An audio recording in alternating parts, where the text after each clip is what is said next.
are here in terms of the history there. So because I look at the map and I was on the site. It's Shoebaru.com, and I was looking at the site, and there's information about what you guys are doing, and you guys are raising money for two awesome charities, which I think is great. We'll get to that in a second. But like you look at it, it's like, oh, okay, you know, it looks like it goes through parts of France, which seems like it would be awesome. And then parts of Italy, which seems like it would be nice. And then Libya, okay.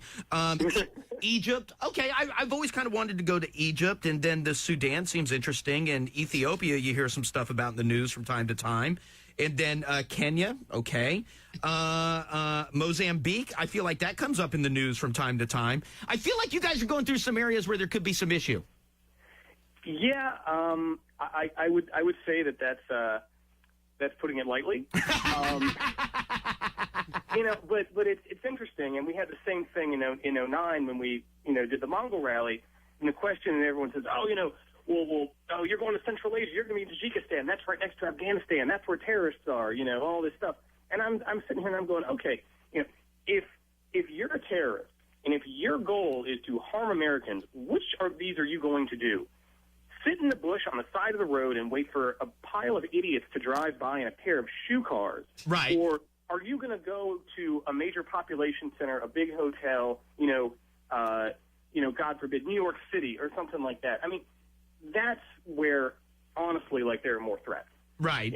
And based on all the people I know that have done things like this, it's like very few of them have had issues. And let's be honest. I live in the city of Richmond. I have a much greater chance of being shot when I walk out of my house than anything else that we're doing. And we've got other teammates from Detroit. So let's really, let's take a look at these statistics and figure out where we're actually in more danger. But my concern would be, and I understand it from that angle, and maybe that makes you sleep a little bit better. That's what I tell myself. I just, when I look at the map and I'm like, okay, there's parts of, Sudan or parts of, when you get through parts of Ethiopia. 'Cause I remember we were going to take the show to Ethiopia at one point where, I feel like you get, kind of deep out in the middle of nowhere and you break down. That's where I feel like you could run into some problems. Yeah, I mean, you're absolutely right. And that's one of the reasons that, I was a big proponent of us taking two cars. Right. Because... here's an example. We've got 4 full-size spares. We've got 2 basically for each car. So hypothetically, we could get 8 flat tires in the span of an hour and still be able to drive somewhere with one of those cars. So for me, that provides a little bit of a safety net. Right. The other thing, too, is, and this is going to just sound crazy, and it's one of these things that you really have to kind of do the research to kind of back it up, but the routes that we're going are actually pretty highly traveled by people doing things like this, doing, Cairo to Cape Town routes and stuff like that. So, it's not like there's bumper-to-bumper traffic of people in Land Rovers and Land Cruisers and stuff moving on down the road, but we will be crossing paths probably daily with people driving around Africa. So, this idea that, okay, if you break down, whereas here, if you're waiting and AAA hasn't showed up in an hour and 15 minutes, I mean, you're panicking and it's the worst day of your life. Whereas for us, I'm sitting here like, yes, we got to chill for 2 days. Hey, that's what you got to do. Right. So it's just, again, it's setting the expectation. And I think if you enter into a foreign travel with the mentality of, hey, this is going to be like America, everything is going to be terrible. Sure. If you enter it with the realistic expectation of, hey, okay, I'm in Ethiopia, let me reset my expectations to what Ethiopia offers. I think you're going to have a lot better time and understand kind of that your position's a little different.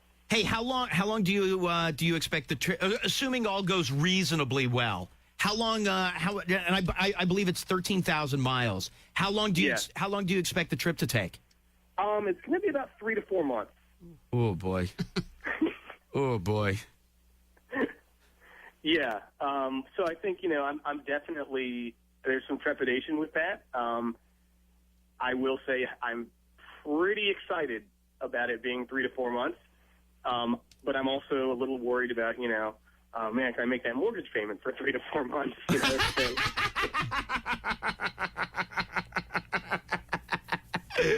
Yeah, that would be a little bit of a problem. That would be a little bit of a concern.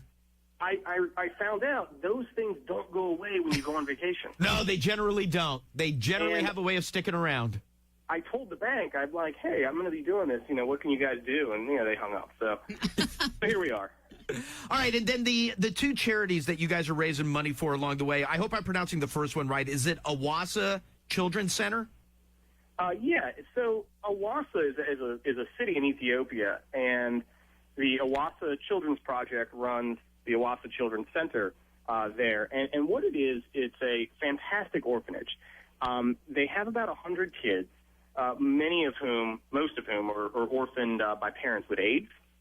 And so they actually have, facilities to house these children. They've got an on-site nurse, so they have health care for them.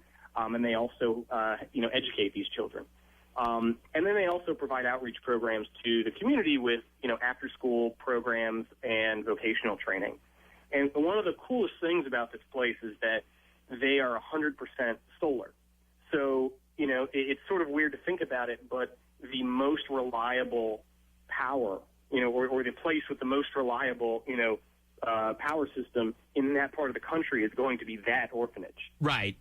And so, the things that we try to tell people is basically that, hey, if you donate to this cause, this is an organization that puts the money, to really, really good, long-term uses, not just trying to fix a short-term problem. They're actually a U.S.-based 501c3. Right. And, so it's not like it's just some ramshackle organization over there in Ethiopia. But this is, very highly regarded. And one of the cool things about it is that the people that sort of, quote unquote, work for the organization here in the U.S., none of them get paid for it.